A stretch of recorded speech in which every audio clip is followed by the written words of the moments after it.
Imagine being a lifelong NBA fan, but not being able to actually watch your team play without paying more and more every season. That's the reality many fans are facing today, and it raises a tough question. Is basketball still the people's game, or has it become entertainment only for those who can afford it? Recently, NBA Commissioner Adam Silver addressed the growing concerns around the rising cost of access to games, but his comments left fans divided. Some believe the league is doing what it must to survive in a competitive market, while others feel betrayed, excluded from a sport they've supported their whole lives. And here's the real question for you. If watching your favorite team became too expensive, would you keep paying no matter what? Or would you turn away from the NBA altogether? To understand why this is such a big deal, we need to look at how watching the NBA actually works right now. For most fans in the United States, the main way to watch games is through the NBA League Pass, which costs hundreds of dollars per season, depending on the package. And even with that price tag, you don't get everything.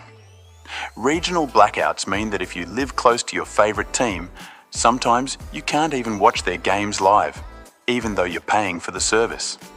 On top of that, there are local TV deals and streaming platforms that each charge their own monthly fees.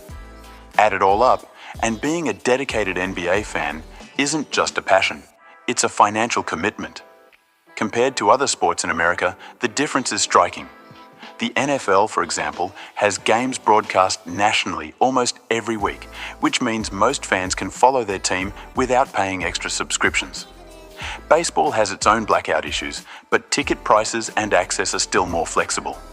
For basketball fans, it often feels like the NBA has locked its best moments behind a paywall. Now think about what that does to the experience.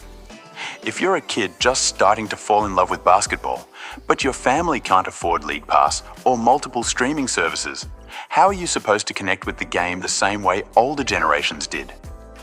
This isn't just about money. It's about whether the NBA is creating future fans or pushing them away before they ever get the chance to care. So what exactly did Adam Silver say? In a recent interview, the commissioner acknowledged that many fans are frustrated with how expensive and complicated it has become to watch NBA games. He admitted that the league is aware of the issue, but defended the current model by pointing to the realities of the business.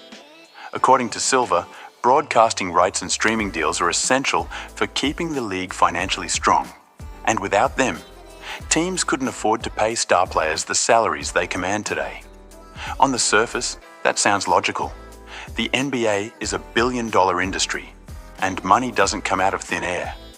But here's where fans felt a disconnect.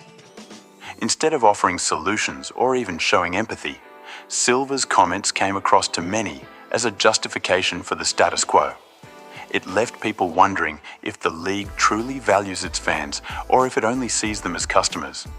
And that distinction matters because fans don't just buy tickets or subscriptions, they create the atmosphere, the passion, the very culture that makes basketball special. Without them, the NBA is just an empty arena with 10 guys running up and down the court. So here's the big question.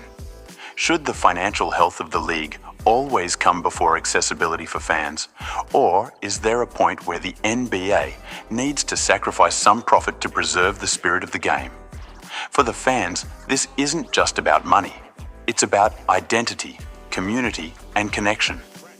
Sports psychology shows us that being part of a fan base is much more than entertainment. It's a source of belonging. When people wear their team's jersey, when they gather to watch a game, when they celebrate or cry after a win or a loss, they are participating in something bigger than themselves. But when access to those moments becomes limited by financial barriers, the emotional bond starts to break.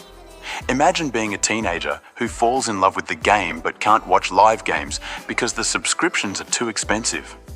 That feeling of exclusion doesn't just hurt in the moment. It can shape whether that teenager stays a lifelong fan or drifts away to another sport that is easier to follow. The ripple effect is even bigger for families. Parents who grew up watching the NBA might want to share that experience with their kids, but if they can't afford it, that tradition risks being lost. And that's where the danger lies for the league. Because fandom is not guaranteed, it's passed down from generation to generation. When that chain breaks, so does the culture, and the social impact goes further. Basketball has always been celebrated as an inclusive game, a sport that unites people across backgrounds and incomes. If the NBA becomes a product only for those who can pay, doesn't it betray that very spirit?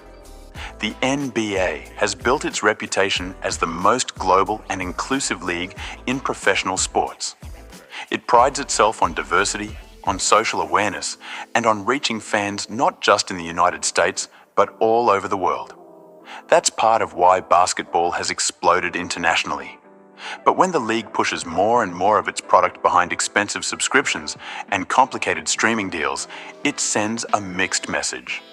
On one hand, the NBA says it wants to grow the game and inspire the next generation. On the other hand, it limits who actually gets to watch it. This contradiction creates cracks in the brand. Fans are smart. They notice when the values a league claims don't line up with their actions. And once trust begins to erode, it's hard to rebuild. We've seen it in other industries. Think about music companies that resisted streaming at first and lost an entire generation of listeners. Think about cable companies that overcharged for years until people cut the cord completely. The NBA could face a similar backlash if it doesn't balance business with accessibility. And here's the key. Image isn't just about logos or slogans. It's about how people feel when they think of your brand. If fans start associating the NBA with greed, exclusivity, or disconnection, then the league risks losing the very thing that makes it unique: its emotional bond with the people. So ask yourself this: is the NBA strengthening its global brand with these choices, or slowly weakening it from the inside? At the end of the day, the NBA is still a business. It needs to generate revenue, pay players, grow its reach, and satisfy investors. Nobody can deny that. But here's the tension. Basketball has never been just a product to sell. It's also a culture, a community, almost like a family for millions of people. The real magic of the NBA comes from that shared passion, those nights where entire neighborhoods stop to watch a game, those moments when a kid falls in love with the sport because they caught a glimpse of their hero on TV.